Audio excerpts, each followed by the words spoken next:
In the black, suffocating silence before dawn on June 6, 1944, the men aboard USS Harder felt the ocean press against their steel hull like a living thing.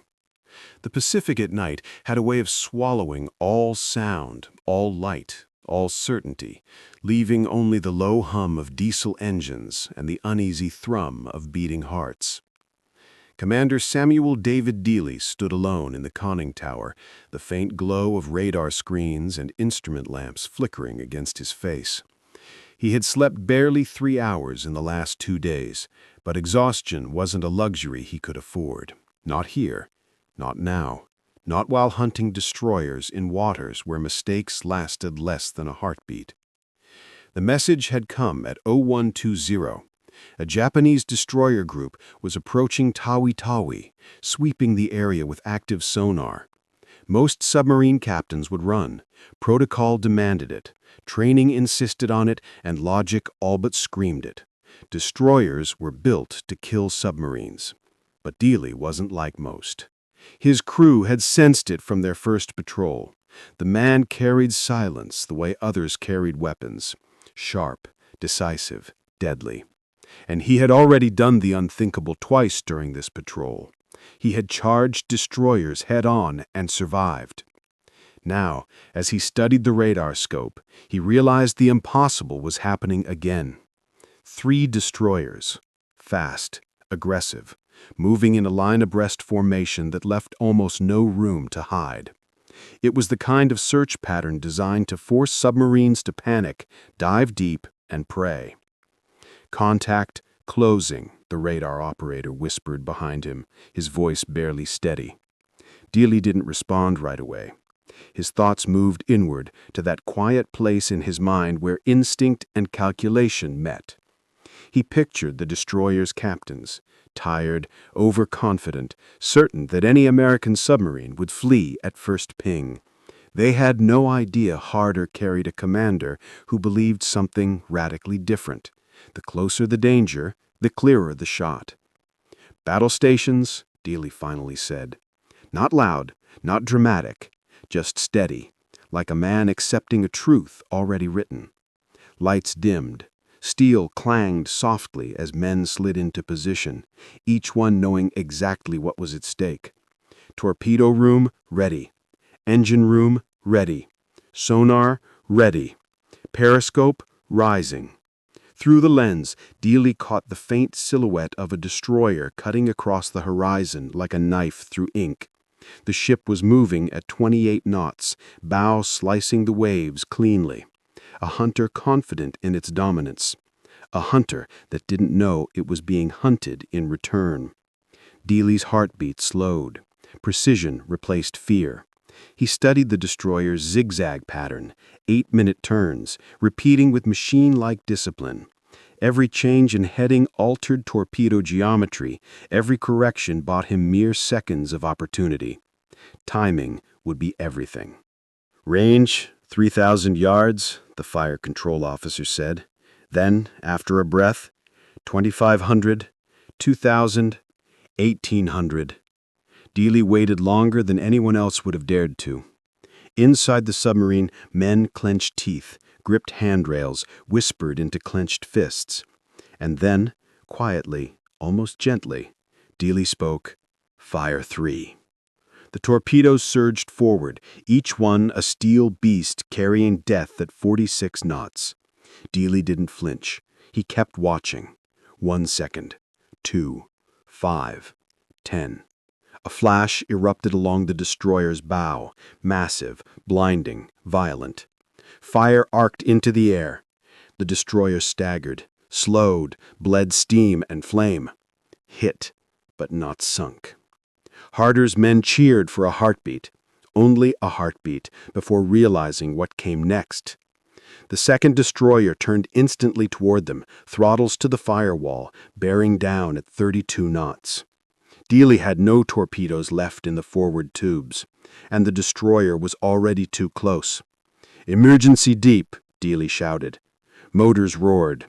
The bow tilted down harder than safety manuals allowed. Harder plunged into the dark with brutal speed. 100 feet, 200 feet, 300 feet, her hull vibrating, metal groaning like an animal in pain. Above them, a banshee wail of cavitation signaled the destroyer's propellers passing directly overhead. Then, silence. A silence so complete it felt unnatural. Men barely breathed. Dealey closed his eyes and listened. He knew what would follow. At 17:23, the first depth charges detonated. 6 of them, a tight pattern. Harder rolled violently to starboard, lights flickering. Cork insulation rained from the ceiling. Another pattern detonated closer, slamming the stern downward like a fist from the deep. Hydraulic lines burst. A gauge shattered. The submarine creaked under crushing pressure. But Dealey stayed still, his voice low, steady, impossible. Hold depth, quiet running. We outlast him. 90 minutes, 42 depth charges.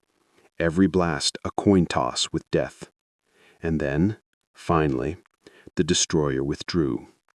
Harder survived, battered, scarred, but alive. Dealey didn't smile. He didn't celebrate.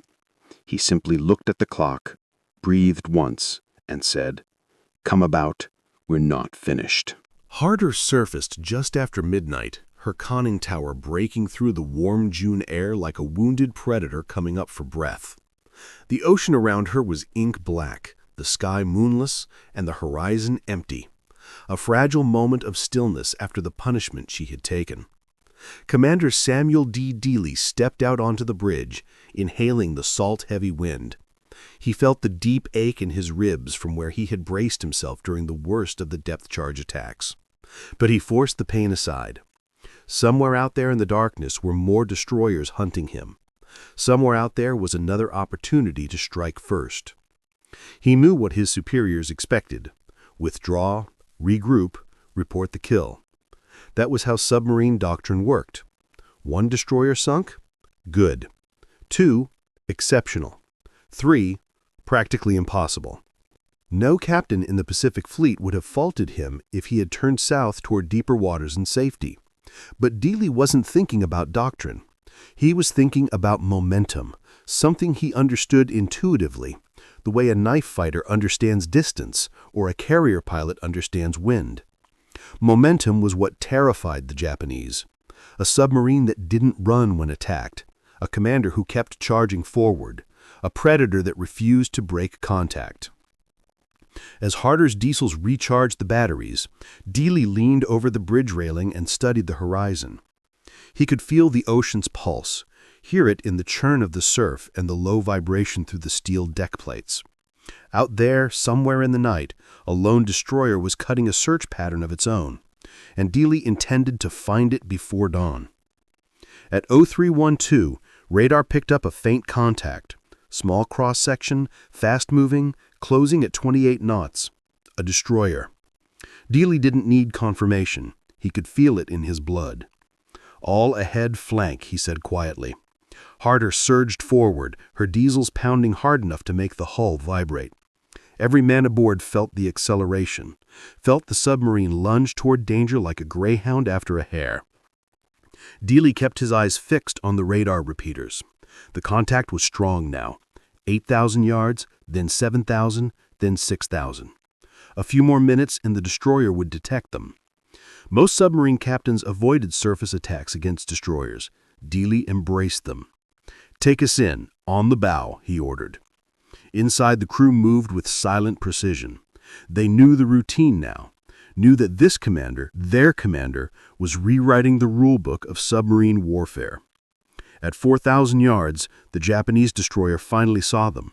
Its radar operator must have realized instantly that the contact was too small and too fast to be anything but an American submarine on the surface. But by then it was too late. Dealey had already slipped Harder inside the destroyer's radar identification range, closing the distance so quickly that the Japanese captain hesitated. A destroyer wasn't supposed to be charged by a submarine. Submarines were prey. Submarines ran.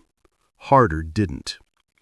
Dealey watched through the periscope as the Japanese destroyer panicked, swung hard to port, and accelerated to flank speed, trying to ram the American submarine. Harder shook as she drove forward over the swell. At 2,300 yards, Dealey leaned in toward the torpedo firing officer. Fire 4.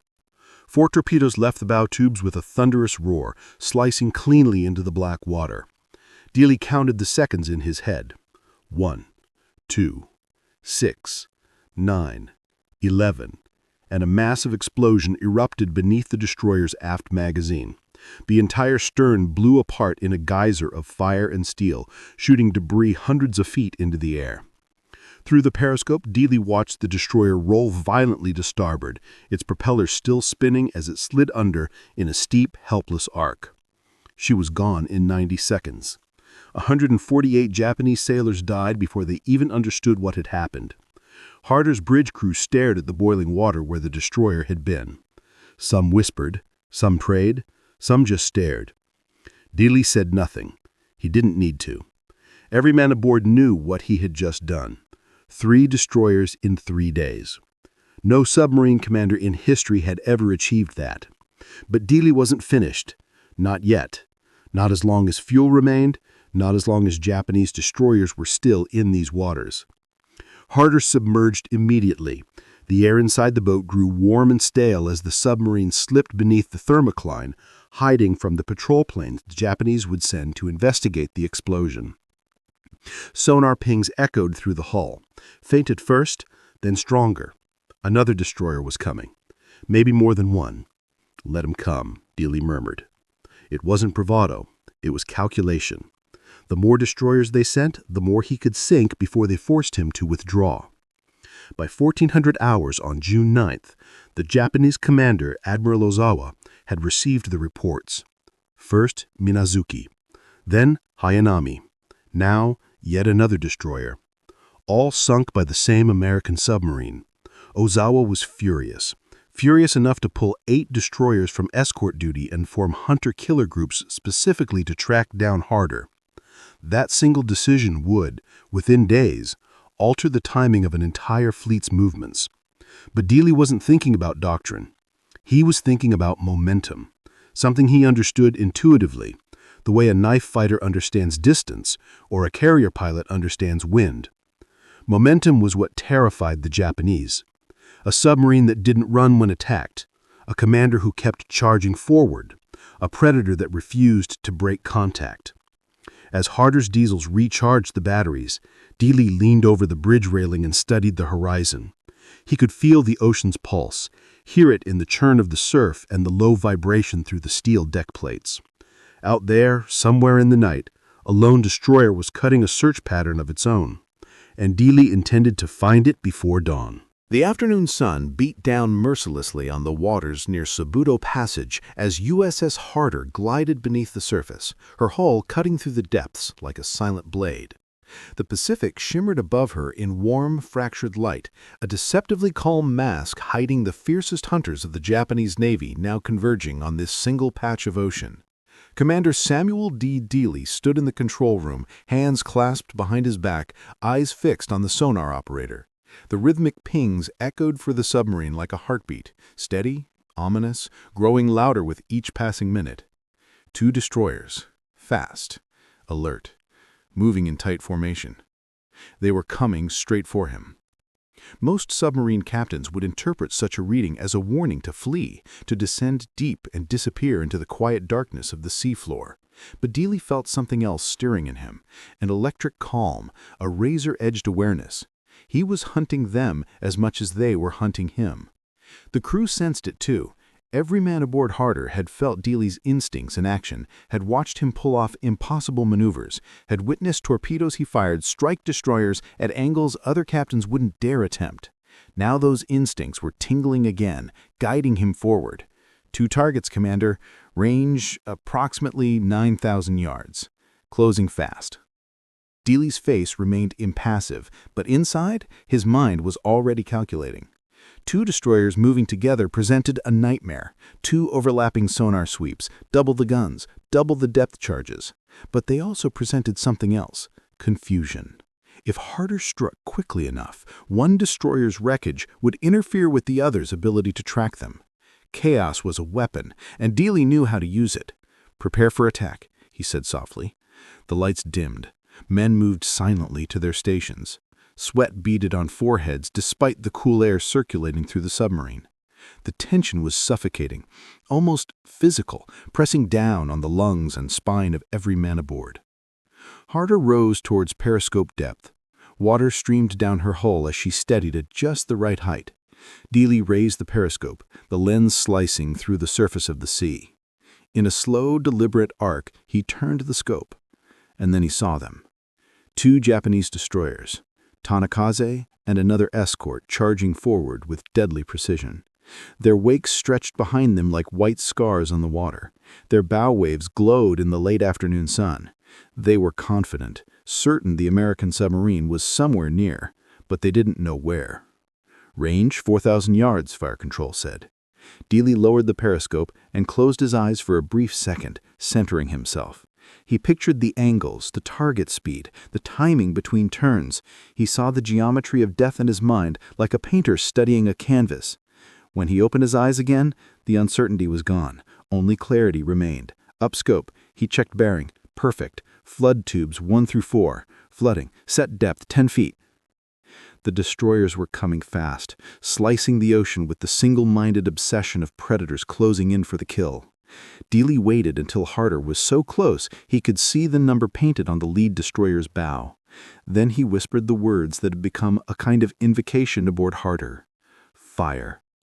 4 torpedoes shot out in rapid succession, streaking through the water like silver phantoms. Dealey kept the periscope up long enough to track their wakes. The Japanese destroyer suddenly corrected course. Its captain must have spotted something in the water, but it was too late.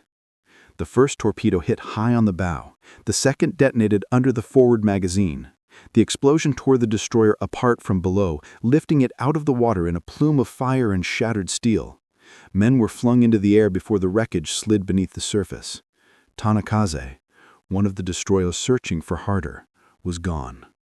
But the second destroyer reacted instantly, turning hard to starboard, accelerating toward Harder with murderous intent. Sonar pings hammered against Harder's hull like fists. "He's charging! He's coming right for us!" the helmsman shouted. Dealey didn't blink. "Take her down. Fast dive."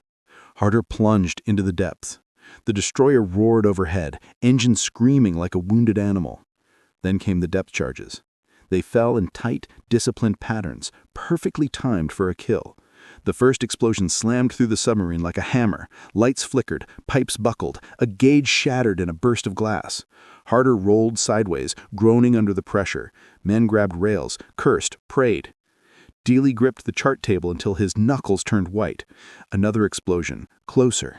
Then another, and another. 16 death charges detonated in under a minute, each one strong enough to rip a lesser submarine apart. But Harder held. Barely. The destroyer kept circling, dropping depth charges in smaller, deadlier clusters. And then, as suddenly as it had begun, the barrage stopped. The Japanese captain had undershot. Dealey inhaled slowly, calming his heartbeat. "Come to periscope depth," he ordered. Harder rose through the water like a wounded predator, unwilling to surrender. At periscope depth, Dealey scanned the horizon. He found the destroyer turning back for another pass, its bow pointed directly at him. It didn't know Harder was alive. It didn't know Harder was ready. "Prepare aft tubes, set spread for down-the-throat shot." The most dangerous shot in submarine warfare, a shot with almost no margin for error, a shot Dealey had already mastered twice. The destroyer was accelerating straight toward Harder, cutting a white spear of wake across the darkening surface of the sea. Through the periscope, Commander Samuel D. Dealey watched it close in with terrifying precision. The bow rose and fell in rhythmic lunges, the ship moving like a predator that had locked on to the faintest scent of blood. But the destroyer didn't know the truth, not yet. It didn't know Harder was no wounded prey. It didn't know the American submarine beneath the waves had just shifted from running to striking. Inside the control room, the atmosphere tightened into something electric, almost brittle. The men could feel the weight of what was coming. A down-the-throat shot was the closest thing to a duel in submarine warfare. One mistake meant instant death. One hesitation meant being rammed and crushed. But if Dealey judged the speed, angle, and timing perfectly, the torpedo would travel straight down the destroyer's line of attack and detonate under its bow, a kill shot that left the enemy no chance to evade. The fire control officer swallowed hard. "Aft tubes, ready." Dealey didn't respond. Not yet. He kept watching through the periscope, his breath steady, movements smooth, as if the world outside weren't collapsing into a funnel of lethal geometry. The destroyer grew larger in the lens, its hull cutting the surface with the raw energy of a charging beast. He could see men on the forward deck now, tiny shapes scrambling, preparing depth charges, shouting over the roar of the engines. They had no idea they were racing directly into the crosshairs. "Range? 2,000 yards!" the control officer announced. Dealey lowered the periscope for a moment. Around him, the men watched him with a mixture of trust and fear. He could feel their faith pressing against him like a living force. They would follow him wherever he led them, into any fire, any ocean trench. That faith carried weight, a weight he refused to betray. He raised the periscope again. The destroyer's bow now filled half the lens. "Range? 1,500 yards!" The water around Harder vibrated from the enemy's propeller wash. The destroyer was closing too fast for a clean broadside shot. Dealey didn't want a broadside. He wanted the shot that would break their formation, break their morale, break their hunt. "Aft tubes 3 and 4, set depth 10 feet, he whispered. His voice was calm, too calm, the kind of calm found in men who had made peace with whatever came next. "Range, 1,200 yards. The destroyer was practically bearing down on them now. Any closer and the torpedo's detonator might fail to arm. Any further, and the destroyer would have too much room to dodge. Dealey waited. The entire submarine held its breath. "Range, 1,000, fire!" The word cut through the control room like a blade. 2 torpedoes launched from Harder's stern, their propellers leaving twin trails of silver bubbles racing directly into the destroyer's path. Dealey kept his eyes fixed on the periscope. Seconds seemed to slow, stretching into long, fragile threads. The destroyer did not turn. It did not evade. It kept charging, engine screaming, bow slicing straight into the torpedo's trajectory. Then the ocean erupted beneath its forward magazine. A column of fire punched upward, engulfing the entire bow in a roar of flame. Steel plates ripped away like paper. Men were thrown into the air, silhouettes against the explosion, before vanishing into the smoke. The destroyer's bow vanished, gone in an instant, its shattered remains folding beneath the weight of the ship's forward momentum.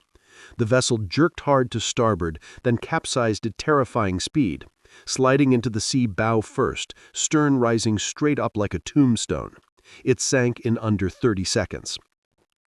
Inside Harder, the men exhaled in a ragged wave. Some cursed in disbelief, others whispered prayers, a few simply stared, stunned by the violence of what they had just witnessed. Dealey didn't celebrate, he only lowered the periscope and listened. To the dying rumble of the dying destroyer, to the faint crackle of breaking bulkheads, to the eerie quiet that follows death at sea. 4 destroyers, 4 kill shots. 4 times he had defied the Japanese Navy in close-quarters combat they believed submarines could never win. But Dealey was not finished, not while fuel and torpedoes remained. He turned to the helmsman. "Come south, 1/3 speed." "Commander?" asked the helmsman, unsure. Dealey stared into the dim lights of the control room, his expression unwavering. There will be more. And he was right. Less than 12 hours later, Harder would cross paths with the destroyer Shigure, one of the most battle-hardened ships in the Japanese fleet. The hunt was far from over.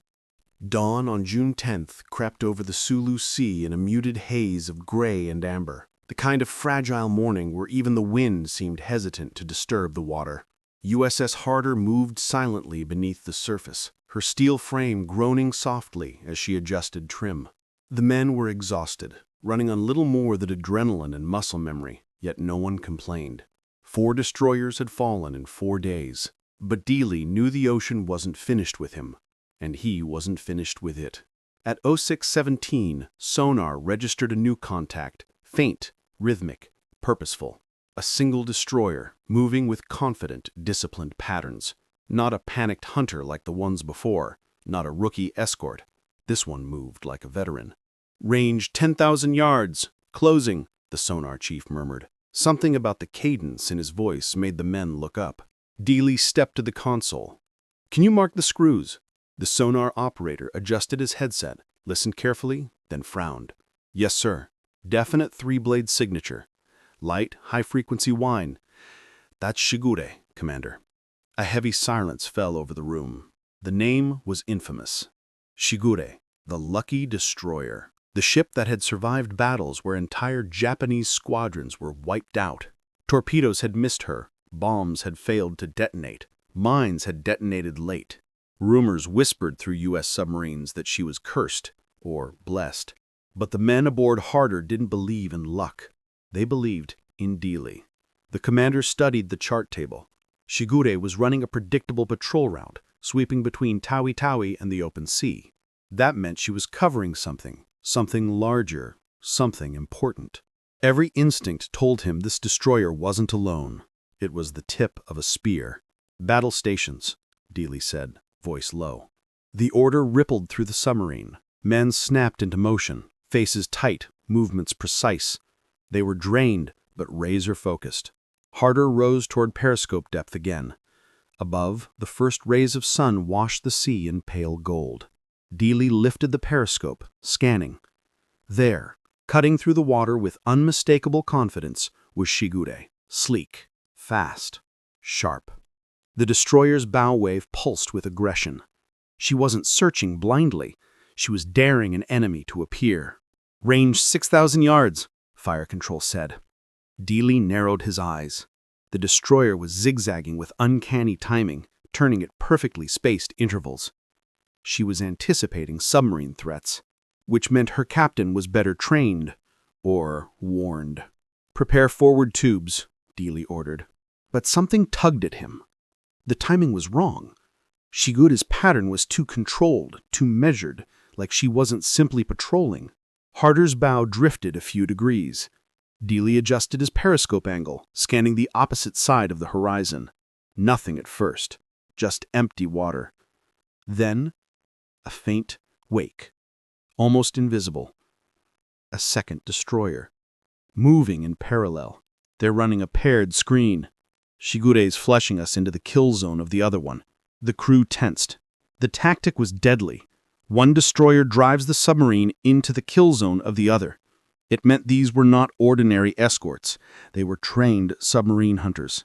Dealey did not retreat. Instead, he whispered the words no one expected. "We'll take Shigure first." Harder angled forward, closing the distance. At 3,500 yards, Dealey raised the periscope again. He saw Shigure's guns, her full arsenal, swiveling across their arcs like the eyes of a stalking predator. She wasn't guessing anymore. She sensed them. "Range 3,000 yards, the fire control officer said. "Angle on bow, 085. "Perfect." Dealey breathed out, slow and controlled. His ribs ached. The bruises on his shoulders throbbed from hours braced against shockwaves. But his mind was clear. Fire 1. The torpedo streaked out. Then, before the wake had even faded, Fire 2. Fire 3. Harder's hull vibrated with each launch. The torpedoes raced toward Shigure, leaving trails of silver bubbles cutting lines towards destiny. Dealey held the periscope steady. Seconds crawled past. 10, 15, 19. A plume of white water exploded, far short of Shigure, a torpedo premature. Then another torpedo detonated early. A dud. The third torpedo passed just behind the destroyer's stern, missing by a razor-thin margin. Dealey exhaled sharply. For the first time in days, he had failed to hit. Behind him, the crew stared in stunned silence. Shigure hadn't even needed to evade. Her cursed luck had saved her again. But fate wasn't finished. The premature detonations told Shigure exactly where Harder was, and she reacted instantly. Engines roared. The destroyer swung toward Harder like a striking blade. "She's charging!" the helmsman shouted. Sonar pings slammed against the hull. Fast, steady, deadly. Dealey snapped back into motion. "Take her down! Hard dive!" Harder plunged beneath the surface. The destroyer passed overhead like a screaming ghost. Then came the depth charges. They dropped in tight, deliberate sequences. Clusters of 3, then 5, then 7. Each explosion slammed the submarine violently, throwing men off their feet. Pipes burst, a gauge shattered, lights flickered. But Dealey stayed upright, gripping the chart table like it was the last solid thing in the world. "Hold depth," he said through clenched teeth. "She'll come around again." She did. Again and again. The barrage lasted nearly 2 hours, but Harder survived, bruised, battered, but alive. Dealey wiped blood from a cut on his forehead and stared into the dim-lit control room. The men were exhausted, but their eyes held a fierce fire. Dealey felt something rise in him, a quiet, unwavering certainty. "We're not done with her," he whispered. Shigure's depth charge barrage faded into the distance like the last rolling thunder of a dying storm, but inside USS Harder, the silence felt even heavier than the explosions. Dim emergency lights flickered along the ceiling, casting the control room in a bruised red glow. Men wiped sweat, oil, and blood from their faces, bracing themselves against trembling bulkheads as Harder leveled out at 300 feet. The submarine felt wounded, metal stressed, joints creaking, the air thick with the smell of ruptured hydraulic lines and burnt wiring. But she was alive, and more importantly, Dealey was not done. Commander Samuel D. Dealey stood with one hand on the periscope well, eyes half closed as he listened to the faint rhythms of the ocean filtering through the hull. The pounding adrenaline from the attack had settled into a cold, surgical focus inside him. The 3 failed torpedo hits against Shigure weren't a humiliation. They were a message, a reminder that the next move would determine everything. Dealey inhaled deeply, the humid air burning slightly in his lungs. "Damage report," he said quietly. One by one, the officers spoke. Minor leaks, bow planes responsive, batteries intact, no torpedo malfunctions reported. Shigure had simply been blessed by chance and timing.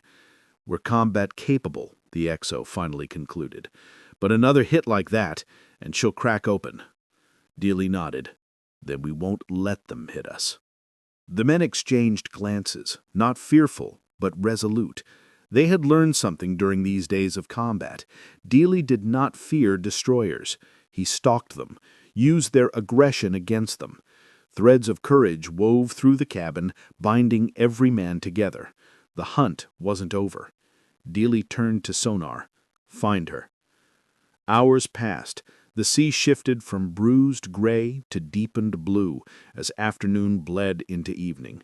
Harder moved at silent speed, gliding like a shadow just above the thermocline. The crew fought exhaustion with discipline and routine. Every man aboard knew Shigure was still somewhere nearby, her captain angry, humiliated, determined to finish the kill. At 17:35, sonar stiffened. "Contact, bearing 186, faint screws, increasing." Dealey moved instantly to the chart table, tracing vectors with a grease pencil. "Is it Shigure?" The operator listened again, adjusting for sea clutter. "It's her, sir. Same blade signature." A quiet fire lit behind Dealey's eyes. Shigure was returning, alone. This wasn't a patrol sweep. This was revenge. Perfect. "Bring her up to periscope depth." Harder rose slowly, carefully. At 58 feet, Dealey raised the scope. The lens cut through the surface. A faint silhouette materialized, low, sharp, cutting across the waves. Shigure, now at 12,000 yards and closing. But something was wrong.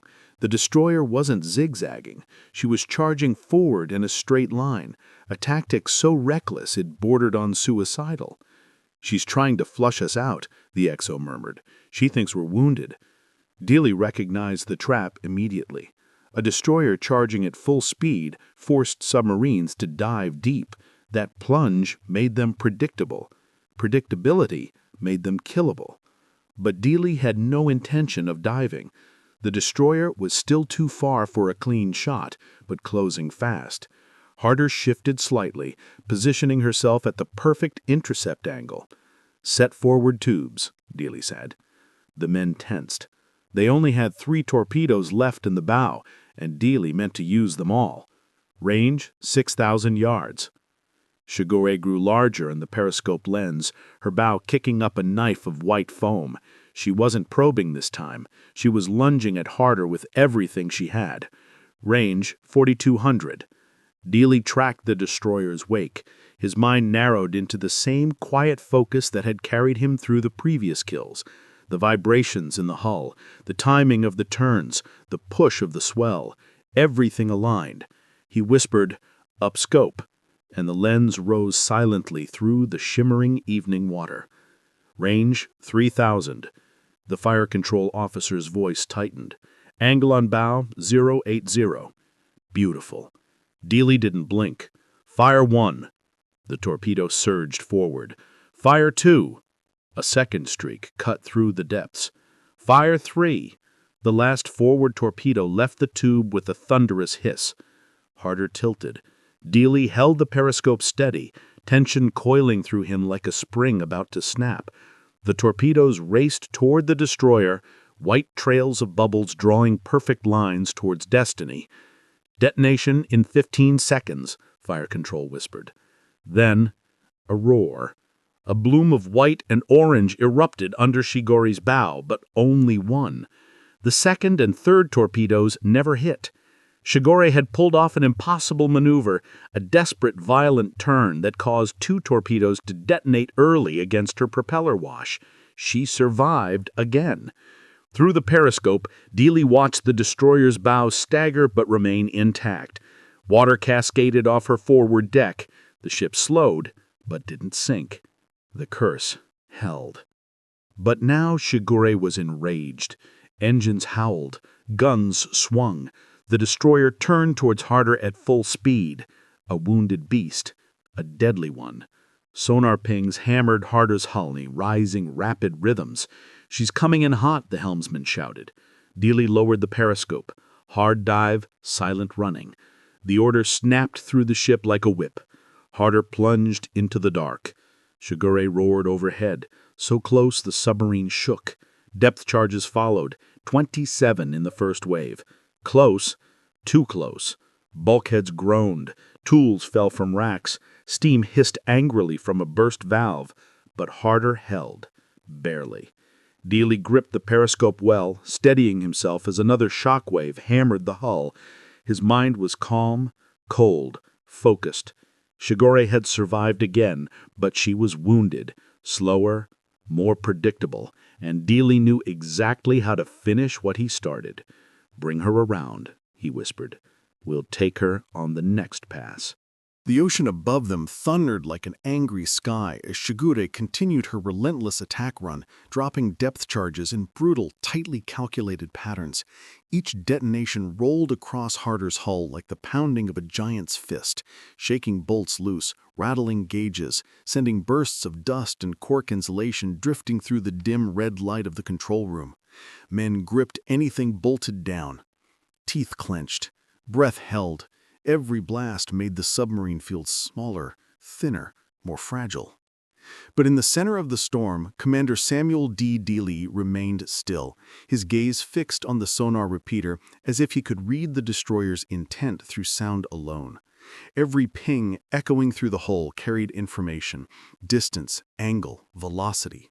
Shigure was close, too close, but Dealey could hear something else too, hidden in the rhythm of the sea. Weakness. After the last hammering barrage, Harder leveled off at 300 feet, her hull creaking like old timber under strain.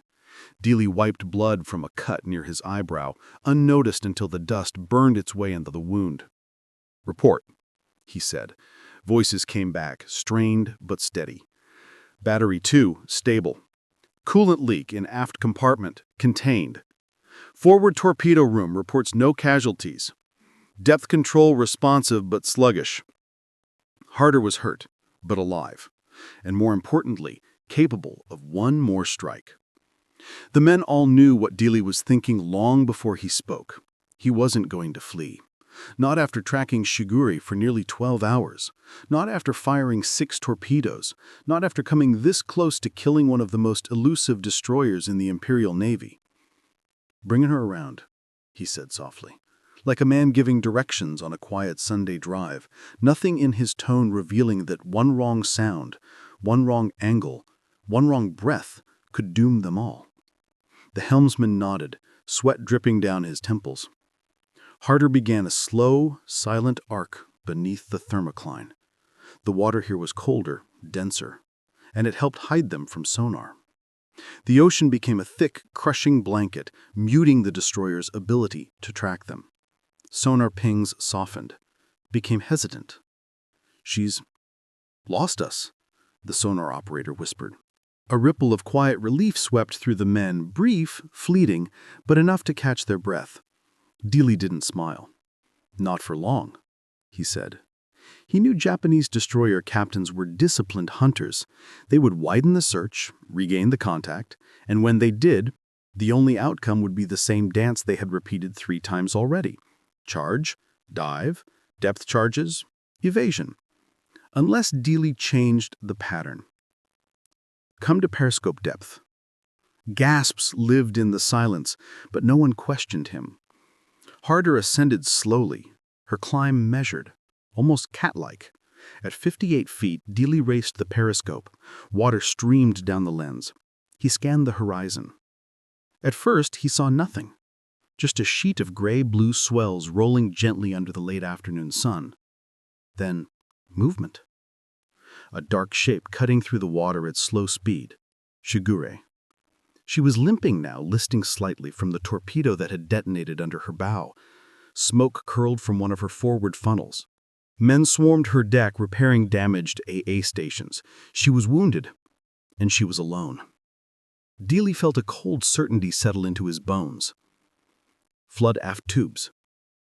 It was a decision only he could make, because only he understood the geometry of what was about to happen. Harder had no forward torpedoes left. Only 2 aft tubes remained. That meant Harder would have to attack while moving away from the target, a backward shot, a shot requiring exact alignment, perfect timing, and nerves carved out of steel. It was the submarine equivalent of shooting a charging tiger while running in the opposite direction. No manual taught it, no doctrine approved it.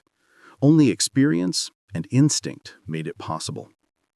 Dealey watched the destroyer through the periscope, studying every shift in its wake, every tremor in its bow wave. Shigure was increasing speed, trying to regain her hunt, but she was slower now, her bow dragging heavy from the explosion. That was the opening. "Helm, come right 10 degrees. Right 10. All stop." The Harder glided, momentum carrying her gently into the perfect firing angle, directly ahead of Shigure's line of advance. The destroyer had no idea. She thought Harder was fleeing. She was chasing. And in chasing, she ran straight into position. "Aft tubes ready," came the whisper from the torpedo room. Dealey raised the periscope one last time. He locked onto Shigure's bow. It was coming fast, too fast. He exhaled, slow and deliberate. All sound in the submarine fell away. Men held their breath. "Fire!" One torpedo leapt from tube 3. Dealey didn't wait. "Fire again!" The second torpedo shot out like a silver knife. Harder lurched from the backward recoil. Dealey tracked the torpedo's wakes. They curved gently, beautifully, merging into the destroyer's path. Shigure kept coming. No evasive maneuver, no change in course. The crew aboard her didn't know death was racing straight into their jaws. 10 seconds, fire control whispered. Dealey braced himself on the periscope well. 5, 3, 1. A towering eruption of water and fire blasted upward beneath Shigure's stern. The destroyer rose out of the water, her propellers spinning uselessly in the air before disappearing into the heart of the explosion. A second blast tore through her keel. The destroyer broke apart in under 15 seconds. By the time the smoke cleared, nothing remained but oil, debris, and scattered bodies drifting on the waves. Inside Harder, no one cheered. The silence was too deep, the moment too heavy. They had just sunk a legend. The lucky destroyer, the one nothing had ever touched. And now she was gone. The sea was eerily calm in the minutes after Shigure vanished beneath the waves, as if the ocean itself paused to acknowledge the fall of a ship that had survived every battle thrown at it, until it crossed paths with Commander Samuel D. Dealey and the USS Harder. Oil slicks shimmered on the surface, bits of wood floated in wide arcs, a scorched life ring spun slowly in place. The wreckage of a destroyer that had once terrified Allied submariners was now reduced to drifting fragments. Inside Harder, the silence held. Not the silence of fear, nor the silence of shock. This was the silence of men who had crossed the threshold of the extraordinary and understood the weight of what they had just done. 5 destroyers in 4 days. No American submarine had ever done it. No other commander in the Pacific would match it. And yet for Dealey, the achievement felt less like triumph and more like inevitability, as if each decision, each torpedo, each impossible shot had been a point on a line leading here, to this last shattered ship slipping beneath the waves. "Secure from battle stations," Dealey finally said. His voice was steady, but beneath it ran exhaustion so deep it clung to his bones. Men slumped against bulkheads. Others simply sat on the deck, hands shaking, lungs pulling air like they had just finished a marathon. The ringing in their ears from the depth charges hadn't fully faded. Some crewmen had light burns. Others had bruises from being thrown during the worst impacts, but they were all alive. Harder herself was not as fortunate. As they descended to 200 feet to avoid any reconnaissance planes, the full extent of the damage became clear.